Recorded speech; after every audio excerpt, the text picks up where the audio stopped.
Hello everyone, and welcome to Game 14 of the 1960 World Chess Championship match between Mikhail Tal and Mikhail Botvinnik.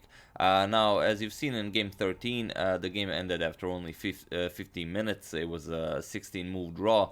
Tal talked about how he was very tired, how Botvinnik was very tired, and after that game, Tal got sick, and the Game 14 wasn't played for another 5 days. So 14th of April was game number 13, and the 19th of April was game number 14. So 5 days of rest for Tal. He got better, but during those 5 days, he and Koblenz definitely had more time to decide how to counter Botvinnik with the white pieces. So they acquired a book by Mark Taimanov about the Nimzo-Indian defense, and also they acquired Botvinnik's book. Botvinnik wrote about his return match against Smyslov, and in that book, Botvinnik says how he didn't really win that match by playing better chess, but rather by improving his own psychology. And this is something that really interested Tal and Koblenz, and they of course studied it. So, using Taimanov's book, they found a nice variation of the Nimzo-Indian defense, which they thought that Botvinnik wouldn't really be familiar with, as they improved the variation a bit. But okay, let's see the game.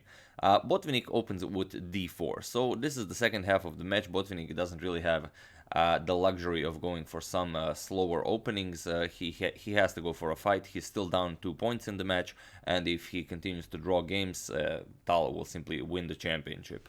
So knight to f6, c4, e6, and knight to c3. Botvinnik doesn't mind going for the Nimzo-Indian. So bishop to b4. Tal doesn't mind either. So the Nimzo-Indian defense. a3. Bishop captures on c3, b captures on c3, and this was Tal's idea in this match. Knight to e4 immediately. And it's a very complicated variation. You do have to consider a lot of things, and a lot of lines were written by many players. In the book where Tal prepared it, Taimanov suggests queen to c2, and after queen to c2, the following variation: knight to e4. The knight comes to e4 with the idea of immediately pushing f5. So this is of course good for black. e3, b6 now. You've cemented that knight on e4. Now you're going to play bishop to b7, assume this beautiful diagonal, and it's going to be very hard to kick this knight away from e4. Bishop to d3, now bishop to b7, defending the knight. Knight to e2, now queen to h4, castles, and after f3, knight to g5. So this was Taimanov's recommendation in his book, and he considers that this offers equal chances. Today it's considered that white is better here, but in those days it was considered perfectly fine. But after knight to e4, Botvinnik doesn't go for Taimanov's recommendation, and this is one of the reasons I chose this quote above the board, where Tal often spoke of Botvinnik as the master of opening preparation. Here Botvinnik plays knight to h3, and knight to h3 was a known variation, but he didn't expect the Botvinnik to play it, as the knight to h3 is considered a lesser move than queen to c2. But then again, Tal was ready for queen to c2, but he wasn't ready for knight to h3. So here c5 was played. There's no need to push f5 now, since your knight wasn't attacked by queen to c2. Of course, you can't capture this pawn. If you capture it, then queen to c2, and you don't have a retreat square for your knight, you'll lose a piece here. So after knight to h3, Tal goes c5, we have e3, and queen to a5, threatening to grab that c3 pawn. We have bishop to d2, Botvinnik defends it, and here Tal plays c captures on d4. Tal wasn't very impressed by this move himself, as he says c captures on d4 is basically a draw offer. You don't really have a lot of complications here.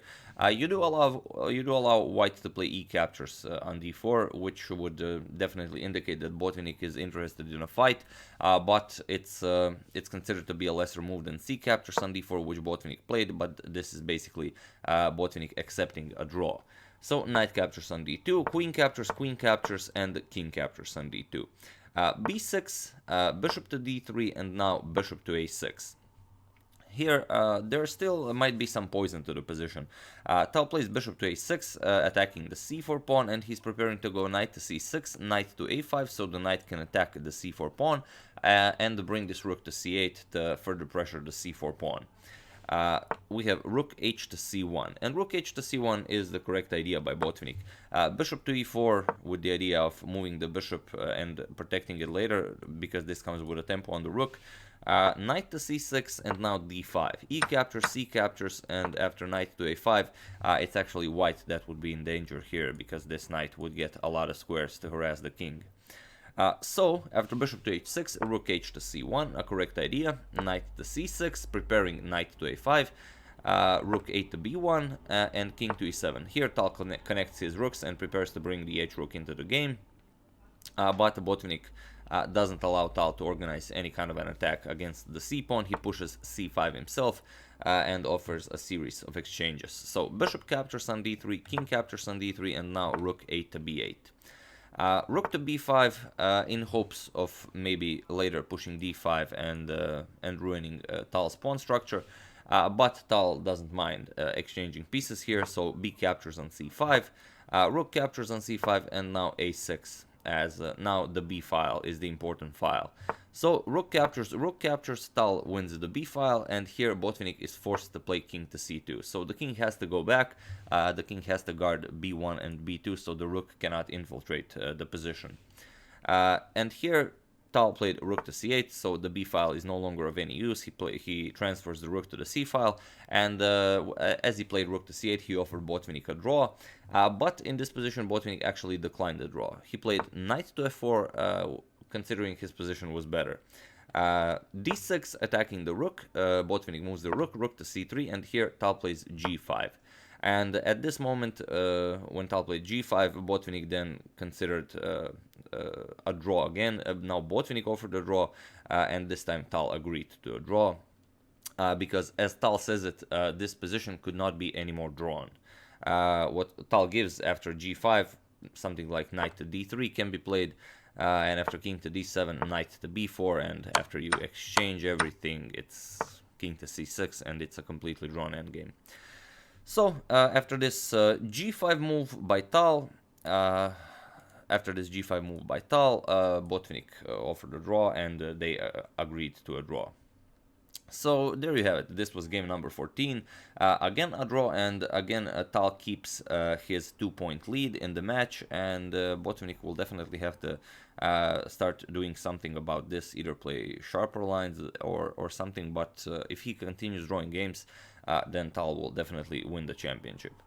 So yeah, that's the game. I do hope you enjoyed it. I would like to thank Joseph Bassetti and Stephen Burt for a contribution to my channel. Thank you a lot. I really appreciate it. As usual, you can check two of my previous videos here. Thank you all for watching, and I will see you soon, probably with a game from the Grand Chess Classic. Thank you all.